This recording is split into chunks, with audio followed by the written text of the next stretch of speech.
Felipe IV. Decadencia de España.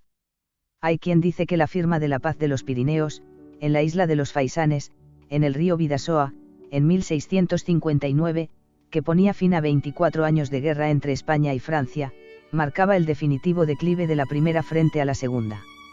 Es cierto que en virtud de dicho tratado, nuestro país cedía a nuestro vecino una serie de territorios, como el Rosellón, la Cerdaña y, al norte del país galo el condado de Artois, Arques, Clairmarais, Saint-Omer, así como otras plazas en Flandes, Henao y Luxemburgo.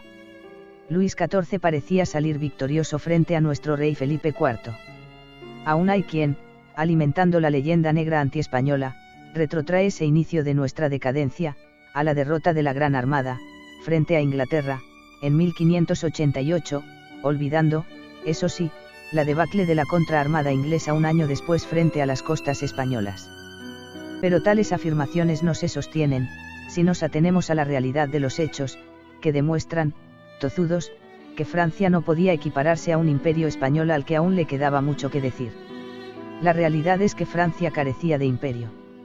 Si bien, en 1524, el italiano al servicio de la corona francesa Giovanni da Verasano arriba a la isla de Terranova, en América del Norte, en busca del paso del norte desde el Atlántico al Pacífico, no será hasta 1605 en que Pierre du Guademans funde Port Royal, en la actual Nueva Escocia, en lo que hoy es Canadá.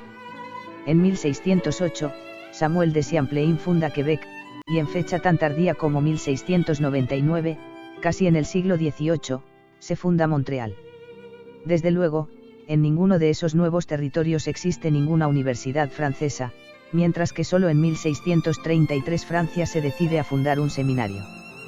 Si nos vamos al Caribe, la presencia francesa se retrotrae a 1635, cuando arrebata a España una serie de minúsculas islas Guadalupe, Martinica, Desirée, Marigalante, Los Santos, San Bartolomé, que apenas suman 3.000 kilómetros cuadrados, usadas como bases de piratas y cuya economía se basaba en explotaciones de monocultivo de azúcar, trabajadas con mano de obra esclava traída de África, por lo que hoy en día, la mayoría de su población es negra. Y frente a este exiguo poder territorial del Rey Sol, ¿cuáles eran los poderes de Felipe IV? Para empezar, la dinastía de los Austrias reinaba aún sobre toda la península ibérica, también en Portugal desde Felipe II, ya que pese a la guerra que los portugueses llaman de la Restauracao o de la Restauración, y los españoles de la independencia de Portugal, esta no terminará hasta 1688. Por lo tanto, y como titular de la corona portuguesa, Felipe IV lo será también de todas las posesiones lusas en América, África y Asia. Pero es que, además, Felipe IV sigue siendo señor de Flandes, reina sobre la mitad de la península itálica, y mantiene intacto todo el imperio de América, con alrededor de 6 millones de kilómetros cuadrados, así como en el Pacífico y Asia, a lo que habría que añadir varias plazas y territorios en África y en Oceanía.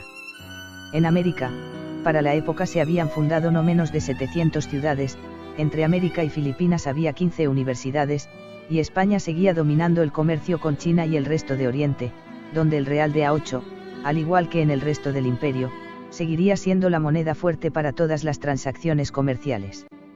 De hecho, lo continuó siendo en el lejano Oriente, aún después de la pérdida de Filipinas y el resto de nuestras últimas posesiones, hasta después de la Segunda Guerra Mundial, por encima del dólar estadounidense.